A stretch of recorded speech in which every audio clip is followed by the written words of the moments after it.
जय हिंद। आज के वीडियो में हम लोग फिर से सेकेंड एग्जाम्पल देखें। सेकेंड एग्जाम्पल क्या दिया है, सिद्ध कीजिए कि फलन u is equal to x घात क्यूब माइनस में 3x वाई घात स्क्वायर प्लस में 3x स्क्वायर माइनस में 3y का स्क्वायर प्लस में 1 लाप्लास समीकरण को संतुष्ट करता है और संगत विश्लेषिक फलन u प्लस में iv को ज्ञात कीजिए करके हमें दिया गया है। ठीक, तो देखिए सबसे पहले हम लोग लाप्लास समीकरण को संतुष्ट करेंगे। तो लाप्लास समीकरण क्या होता है, लाप्लास समीकरण कुछ इस प्रकार से होता है, del square u is equal to 0 होता है। ये हमें सिद्ध करना है, जहाँ पर डेल का मान क्या दिया रहता है, डेल का मान क्या आता है, डेल का मान क्या आता है डी स्क्वायर यू अपान में डी एक्स स्क्वायर, फिर प्लस में डी स्क्वायर वाई अपान में डी वाई का स्क्वायर इज इक्वल टू क्या होता है, 0 होता है। ठीक, ये इस प्रकार से सिद्ध करके हमें लाना होता है। ठीक, इसी को हमें सिद्ध करना पड़ेगा। ठीक, तो देखिए, तो हल करते हैं। हल हमारे पास क्या दिया गया है, ठीक दिया है करके सबसे पहले लिखेंगे u is equal to x घात क्यूब माइनस में 3x वाई स्क्वायर प्लस में 3x स्क्वायर माइनस में 3y स्क्वायर प्लस में 1। इस प्रकार से ये क्वेश्चन को हम लोग यहाँ पर बताना है। फिर फाई वन का मान निकालते हैं। फाई वन का मान क्या आता है, डेल यू अपान में del x is equal to x के सापेक्ष अवकलन करेंगे तो ये हो जाएगा 3, ये वाला सूत्र लगेगा। ठीक, क्या होता है डी अपान में डी एक्स, ठीक डी अपान में डी एक्स और यहाँ पर एक्स घात एन इज इक्वल टू क्या आता है, ठीक एन एक्स घात एन माइनस में 1, ये वाला हमारे पास सूत्र रहता है। ठीक, तो इसी को हम लोग यहाँ पर बनाए हैं। ठीक, तो 3x स्क्वायर माइनस में 3y का स्क्वायर प्लस में 6x हो गए। ठीक, इस प्रकार से फिर से अवकलन करते हैं। यहाँ पर अवकलन किए, फिर उसके बाद फिर से यहाँ पर भी अवकलन करेंगे तो क्या मिलेगा, 5 का मान क्या मिलेगा, डेल स्क्वायर यू अपान में डेल एक्स का square is equal to 6x plus में 6 मिलेगा। समीकरण 1 दे देंगे इसको। ठीक, फिर सेकेंड में क्या करेंगे, फाई 2 का मान निकालेंगे।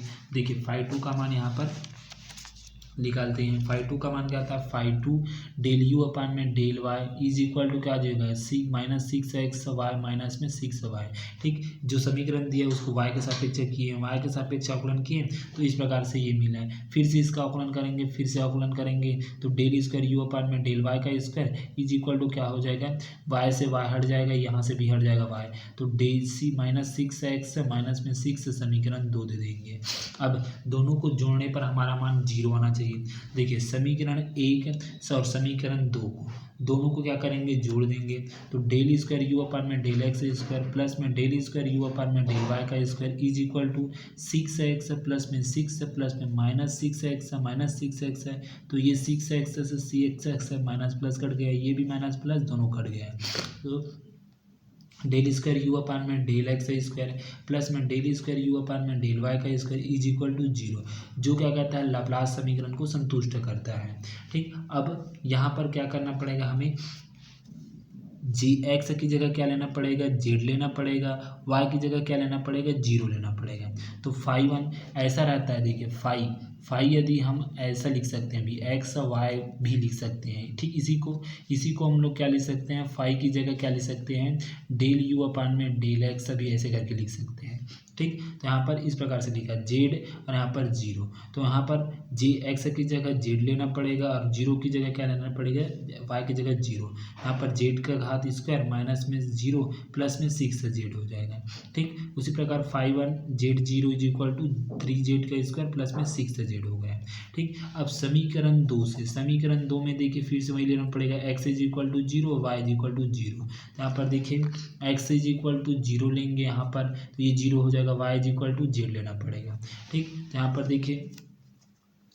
देखिए phi 2 z 0 is equal to minus 6 z और यहाँ पर 0 माइनस में 6 0 हो गए।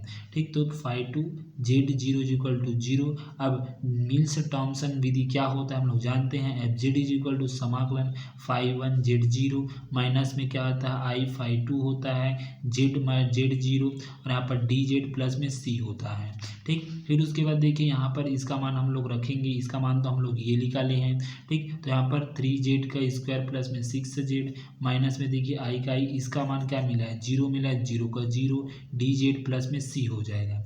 ठीक, तो ये 3 से ये 3 कट जाएगा क्योंकि आकलन करेंगे, समाकलन करते हैं। यहाँ पर देखिए समाकलन का ये चिन्ह लगा है, ठीक। समाकलन करेंगे तो क्या हो जाएगा, ठीक, ये वाला सूत्र लगेगा, ठीक। समाकलन x घात n इज इक्वल टू क्या होता है, x घात n प्लस में 1/n+1, ये वाला सूत्र लग जाएगा, ठीक। तो 3 इंटू में क्या आ जाएगा, जेड के घात क्यूब बटे में क्या हो जाएगा 3, प्लस में हो जाएगा 6 जेड घात की स्क्वायर बटे में 2, प्लस में सी। तो यहाँ पर 2 3 6 करके कट जाएगा, 3 से 3 कट जाएगा। तो f z is equal to z के घात क्यूब प्लस में 3 जेड के घात स्क्वायर प्लस में 6 है, ठीक। तो इस प्रकार से ये हमारे पास क्या आ जाएगा, ठीक, आंसर आ जाएगा, ठीक। इस प्रकार से आपको यहाँ तक बनाना है, ठीक। धन्यवाद। वेरी सिंपल है, वेरी बहुत अच्छा, ठीक। पहले तो फाई 1 का मान निकालते हैं, फिर एक बार अवकलन करते हैं, फिर सेकंड बार करते हैं, फिर उसके बाद फाई 2 का मान निकालते हैं, एक बार अवकलन करते हैं, सेकंड बार करते हैं, दोनों को जोड़ दिया जाता है।